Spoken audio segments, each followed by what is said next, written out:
This has been a really interesting year for 360 cameras. Recently, I did dedicated reviews of both the brand new GoPro Hero Max 2 as well as the Insta360 X5.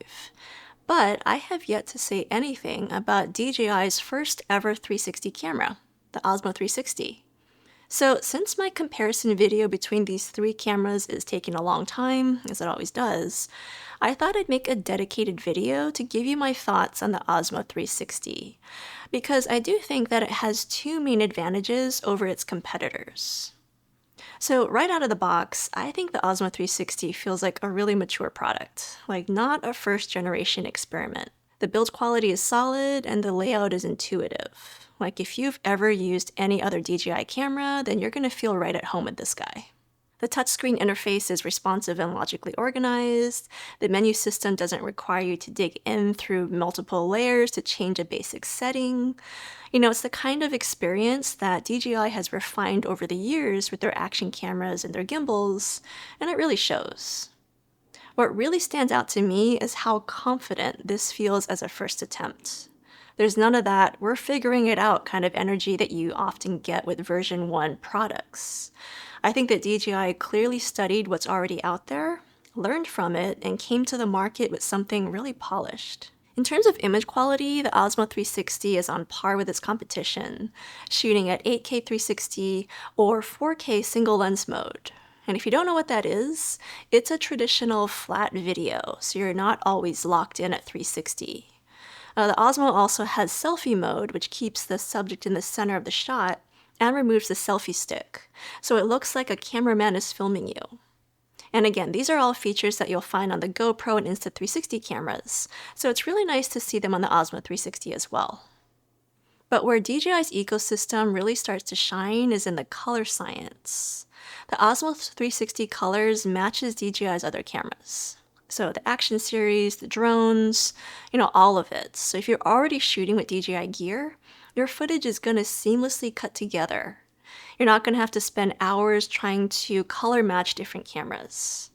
That might seem like a small thing, but if you're someone like me who often shoots with multiple cameras, like I usually have an action camera, the Pocket 3, and a 360 camera, well, in the past, I had to use the 360 camera from another company, and it was just a big thing to have to match the user experience plus the colors in post-production. So the fact that I can now have things more consistent across all of my cameras really saves me a lot of time. But here's the part I was the most skeptical about: the editing software. Because Insta360, they've spent years refining their editing suite. It's powerful, it's mature, and they've ironed out most of the quirks, and I just wasn't sure if DJI was going to be able to compete right out of the gate. But after using it, I've really got to hand it to them. The DJI Mimo app and the desktop editor are actually really good. On mobile, the app is clean, fast, and intuitive. Keyframing reframes is smooth, the AI tracking works well, and the export times are pretty reasonable. You can easily edit a solid piece of content right from your phone without feeling like you're fighting the software. Meanwhile, the desktop editor gives you more control when you need it. So timeline editing, more precise keyframing, better color tools.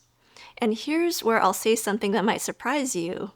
I would actually say that DJI's desktop editor is a lot better than GoPro's editing software in terms of features and compatibility. And GoPro's has been around for a lot longer.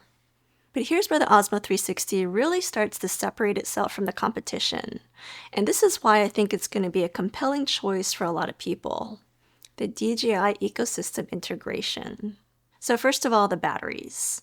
The Osmo 360 uses the same battery as the Osmo Action 3, Action 4, and Action 5.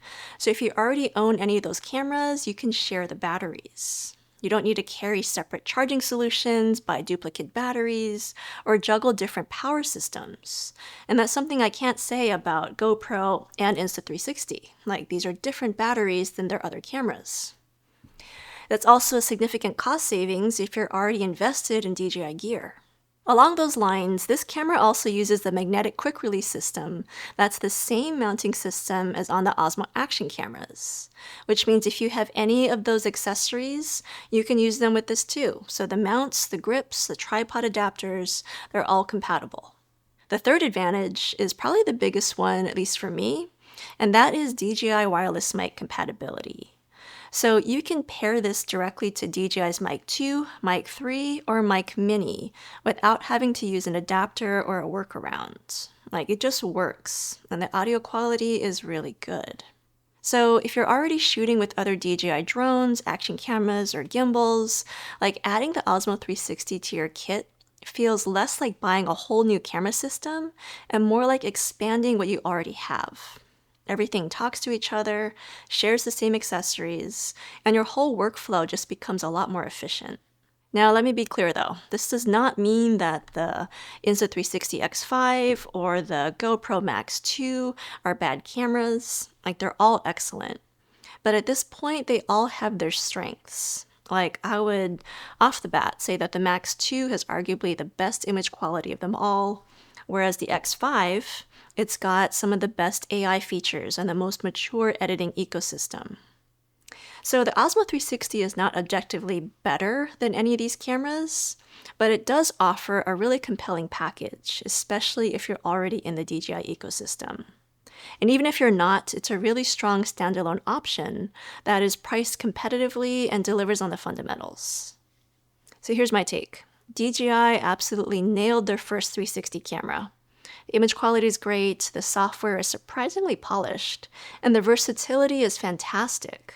And the ecosystem integration is a genuine advantage that could be the deciding factor for a lot of people. If you're choosing your first 360 camera and you're already using DJI gear, this is probably your best bet. And even if you're not, it still deserves serious consideration. I'm going to keep shooting with all of these cameras, and that full comparison video is coming up, so make sure you're subscribed so you don't miss it. Let me know what you think though in the comments down below so far. If you've tried any of these 360 cameras, which one has been your favorite? Any questions you might have that you want me to cover in that comprehensive comparison video? Let me know your thoughts. Thank you so much for watching, and I'll see you in the next video.